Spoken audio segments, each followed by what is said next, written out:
kabar Anda hari ini? Senang sekali saya Niswa Cahya kembali hadir menyapa tentunya di program spesial Mimbar Akademik. Pemirsa, media sosial menjadi salah satu elemen yang tidak bisa dipisahkan dari kehidupan kita. Dengan media sosial, kita tidak hanya bisa berkomunikasi dengan teman, dengan keluarga, dengan sahabat kita, tetapi kita juga bisa mengakses informasi seluas-luasnya. Di media sosial kita juga bisa untuk memberikan atau membagikan salah satu momen penting kita, dan di situ juga para pemirsa media sosial atau para netizen juga bisa memberikan komentarnya di dalamnya.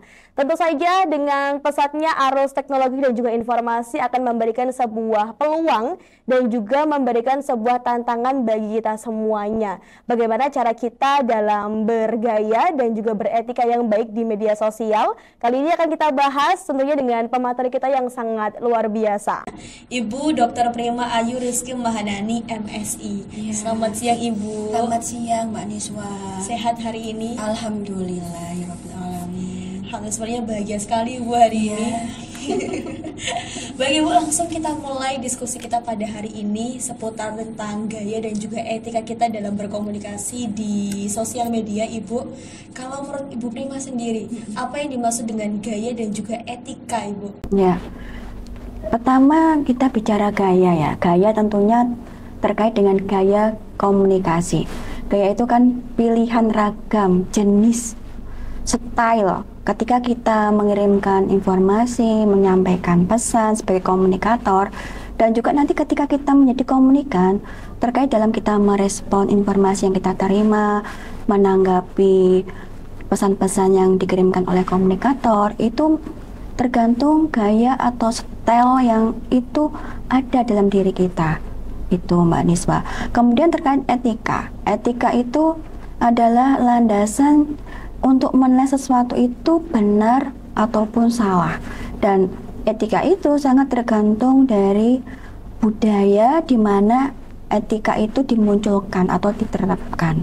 Oke, gitu. Jadi tergantung masyarakatnya bagaimana menilai seperti itu Ibu. Iya, membuat etika itu kan dari norma-norma yang ada di masyarakat toh. Masyarakat, betul. Tergantung apa, etika apa dulu lah. Kalau di media sosial itu kita sudah punya panduannya atau landasannya ada.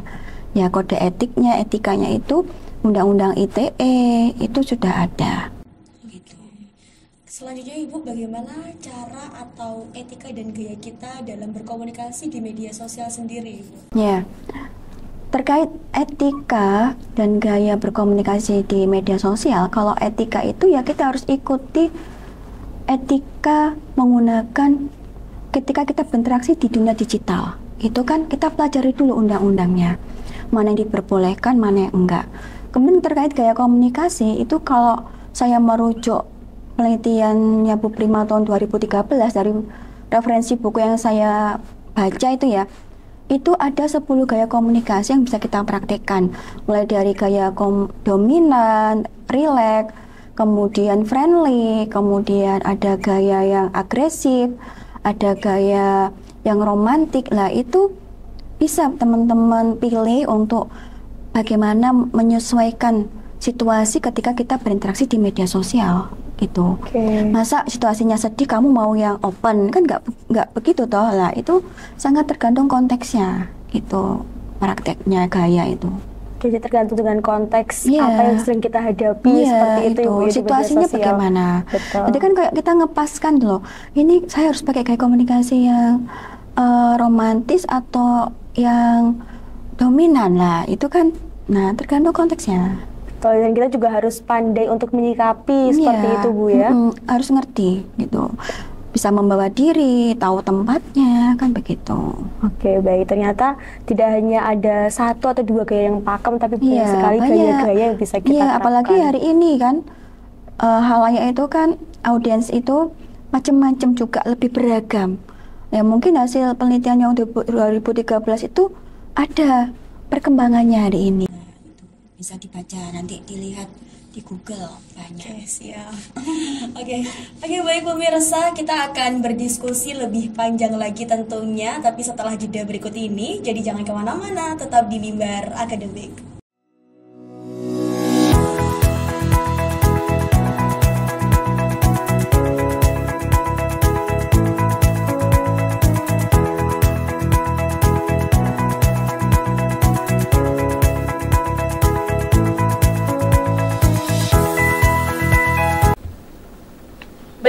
Pemirsa, masih di Mimbar Akademik, kita sedang berdiskusi tentang gaya atau etika komunikasi kita saat di media sosial. Tentunya masih bersama dengan narasumber kita yang sangat luar biasa, Ibu Prima.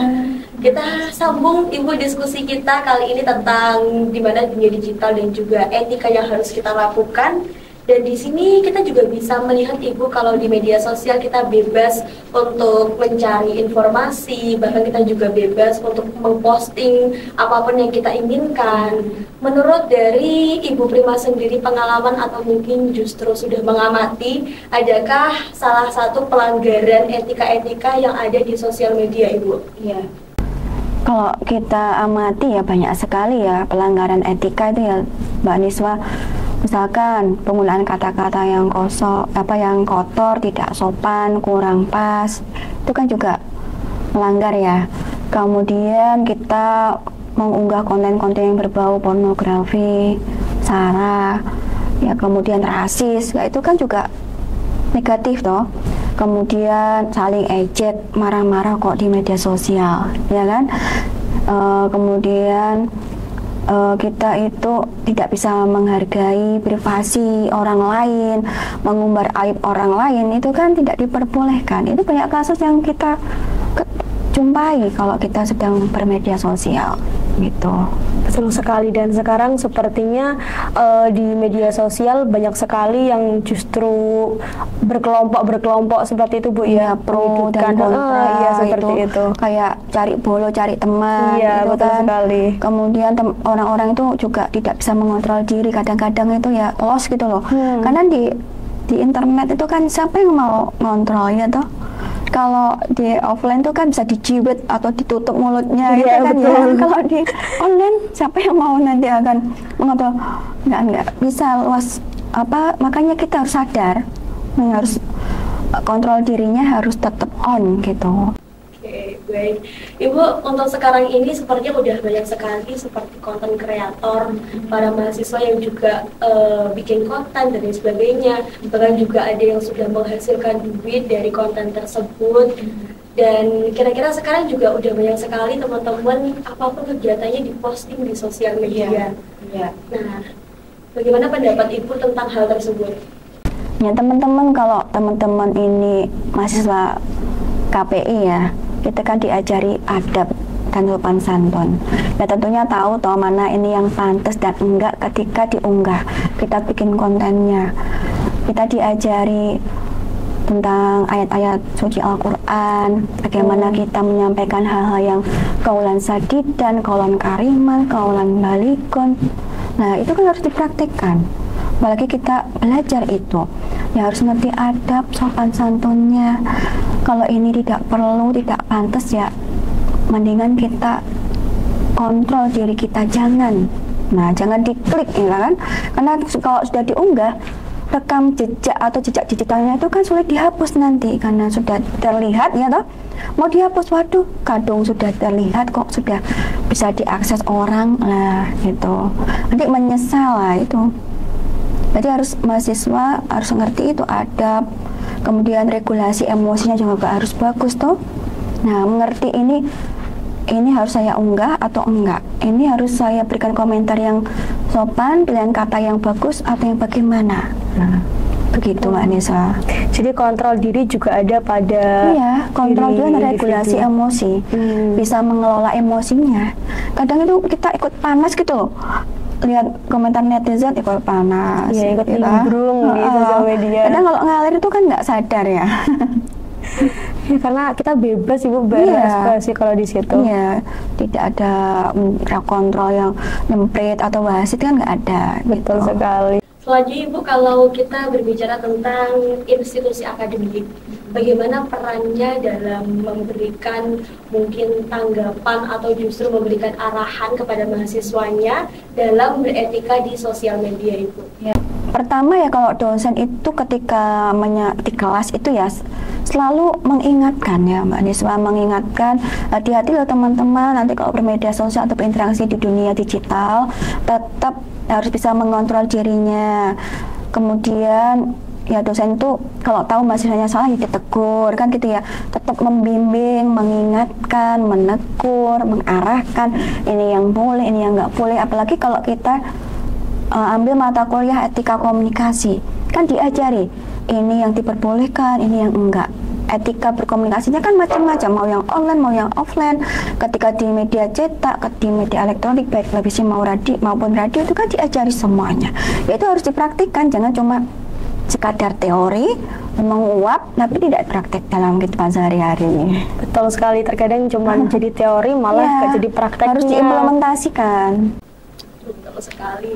Jadi teman-teman, ternyata banyak sekali yang bisa kita pelajari di kampus, tidak hanya tentang teorinya saja, tapi juga harus dilaksanakan ketika di lapangannya. Baik pemirsa, selanjutnya kita ke segmen berikutnya Ibu setelah jeda berikut ini. Jadi untuk pemirsa jangan kemana-mana, terus di Mimbar Akademik.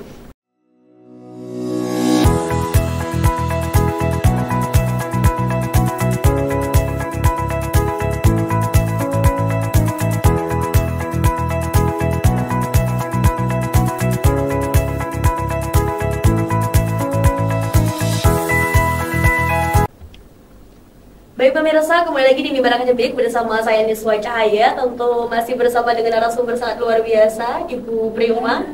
Masih di segmen ketiga Ibu kali ini. Kita masih membahas seputar etika dan juga gaya yang bisa kita lakukan saat berada di sosial media. Tapi di sini yang ingin kita bicarakan di komunikasinya Ibu, apakah ada perbedaan antara komunikasi di dunia nyata dan juga di sosial media? Ya sangat ada ya teman-teman, karena sebelum kita berinteraksi di dunia maya, di dunia virtual, di dunia digital, dunia internet itu kan diawali di kehidupan nyata atau offline ya. Ketika kita berkomunikasi offline, kita bisa apa? Merasakan feel-nya, lihat mimik mukanya, gestur, gerak tubuhnya, intonasi suaranya, ya toh? Kemudian bisa ngerti juga ekspresi mukanya. Tapi kalau di dunia online, di media sosial, kamu hanya bisa kirim apa? Emoticon, ya kan? Kita menyampaikan ekspresi perasaan kita, emosi kita kan pakai emoticon. Nah, itu kadang-kadang yang sering membuat kita salah paham. Nah, makanya teman-teman harus lebih berhati-hati ketika berkomunikasi di media sosial, karena ada perbedaan itu. Di online tuh kan kita cuma menuliskan kata-kata ya, terus ngirim gambar, stiker, emoticon, yang itu nanti kalau salah, lah itu nanti bisa salah paham juga, ada miscommunication, misperception, misunderstanding, dan miss yang lainnya gitu, banyak noise. Oke, baik Ibu, terjadi miskomunikasi seperti itu Ibu ya. Jadi bertengkar nanti salah paham gitu. Oke. Kalau kita berbicara tentang miskomunikasi khususnya di media sosial, apakah itu akan memberikan citra yang buruk juga di media sosial dan juga di dunia nyata kita Ibu? Bisa, kalau itu efeknya sangat besar ya, mendalam gitu loh ke orang lainnya, karena kan kita itu sedang berinteraksi, sedang berkomunikasi, sehingga kalau itu efeknya ke orang lain sangat, tentunya dampaknya juga luar biasa. Tapi kalau ya biasa-biasa penerimaannya, orang yang merespon ya wes gak apa-apa, ya nggak akan jadi masalah toh. Ada masalah tuh kalau orangnya nggak bisa menerima gitu loh, yang kita ajak ngomong atau hal lainnya tuh nggak setuju, nggak sepakat, itu yang jadi masalah. Begitu Mbak Niswa. Baik. Untuk contoh kasus Ibu, mungkin apakah ada di mana etika komunikasi di media sosial justru mempengaruhi karir bahkan reputasi seseorang? Iya, banyak sekali ya teman-teman. Jadi salah satu contohnya yang terdekat ya, tahun 2021 itu PR-nya Kereta Api Indonesia yang menangani ini ya, digitalnya ya, di Twitter. Itu kan ada keluhan pelecehan seksual dari halayaknya di Twitter itu, yang penumpang KAI-nya, komentar lainnya. Itu PR-nya ketika memberikan tanggapan itu dinilai oleh netizen lainnya itu kurang bersahabat, kurang menjaga privasi, kurang ada rasa empati, simpati ke korbannya itu, sehingga PR-nya itu ini jadi ada teguran. Kemudian KAI juga mengalami citra yang jelek juga ya, karena PR KAI loh, kok nggak bisa ya menghandle ini informasi masukan korban pelecehan seksual yang harusnya itu bisa menenangkan, memberikan kenyamanan, ada solusi, kok malah ini kurang bisa ada menjaga kepentingan umum, kepentingan halayak, yang kepuasan pelanggan itu kan harus dijaga, itu kok malah enggak gitu loh. Itu begitu. Jadi media sosial benar-benar luar biasa Ibu ya di masa ini. Iya, memang media sosial itu memudahkan kita ya mengatasi hambatan jarak dalam berkomunikasi, berinteraksi. Tapi sisi negatifnya juga harus kita ketahui juga. Mudah dan cepat. Selain mudah dan cepat, sisi negatifnya apa?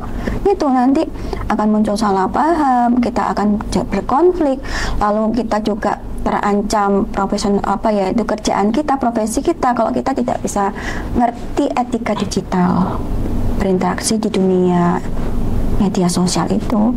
Betul sekali, ternyata akan memberikan sesuatu dampak, kalau bagus ya bagus, kalau buruk ya buruk, seperti itu Ibu ya. Ya, apa yang kita tanam nanti yang akan kita tuai kan ya. Betul. Jadi kita panen itu ya, kalau kita nanamnya baik, panennya ya baik toh. Betul. Kalau kita nanamnya jelek, ya dapatnya jelek gitu. Jadi kita juga harus menjadi netizen yang pintar seperti itu harus Bu cerdas digital, punya literasi yang bagus dalam menggunakan media sosial gitu. Jadi untuk mengurangi ujaran kebencian, kemudian informasi yang hoax, palsu, yang tidak sesuai, tidak merujuk pada narasumber yang jelas, itu kita harus paham juga, cek fakta. Ya, dalam Islam itu ada konsep namanya atau konsep tabayun itu ya. Itu kan mengajarkan kita untuk cek dan recheck, mencari tahu sumber aslinya, biar nanti kita juga tidak menjadi penyebar fitnah selanjutnya, penyebar hoax selanjutnya. Jadi kita harus mengecek dulu sebelum kita sampaikan, mengunyah dulu informasi yang kita dapatkan sebelum kita telan. Begitu Mbak Nisa. Betul sekali. Jadi buat semua teman-teman, jangan lupa harus cek dan recheck semua informasi yang masuk kepada kita. Baik pemirsa, dan di segmen ini akan kita lanjutkan lagi diskusi kita. Jadi jangan kemana-mana, tetap di Mimbar Akademik.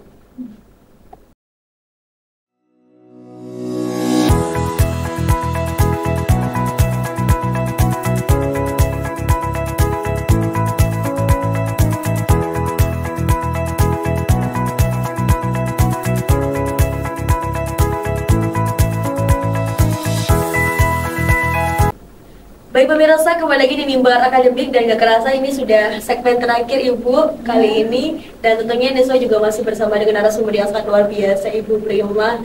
Ibu, di segmen terakhir mungkin bisa disebutkan apa pesan dan juga harapan Ibu khususnya buat mahasiswa YIN Kediri terkait dengan gaya dan etika yang harus dilakukan di sosial media, Ibu.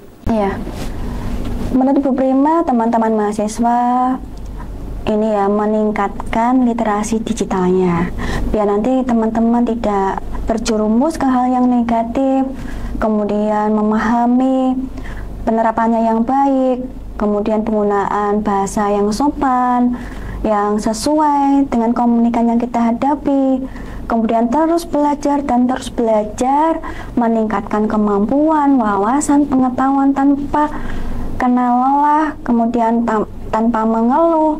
Kamu harus semangat selalu ketika kamu mempelajari sesuatu yang baru. Kemudian tetap menjaga sopan santun, adab, akhlaknya teman-teman, karena kita ini apalagi mahasiswa IAIN, ada Islamnya, itu tanggung jawabnya berat. Kita harus mengerti bagaimana kita bersikap, kemudian melakukan hal-hal yang baik sesuai dengan Al-Quran, hadis, ya itu harus semuanya dipraktikkan, begitu Mbak Niswa. Betul sekali. Jadi untuk teman-teman semuanya pemirsa, etika tetap yang nomor satu. Kita harus terus belajar dan juga belajar Ibu. Kalau ada informasi yang masuk, terus cek dan juga recheck seperti itu. Baik pemirsa, ini diskusi kita yang sangat luar biasa bersama Ibu Prima. Terima kasih Ibu untuk kehadirannya. Semoga bisa bertemu di lain kesempatan. Tentunya dengan materi juga yang nggak kalah luar biasa seperti Ibu ya. Senang sekali. Baik. Dan untuk teman-teman semuanya pemirsa, terima kasih sudah menyaksikan kita pada hari ini. Sampai jumpa di episode selanjutnya.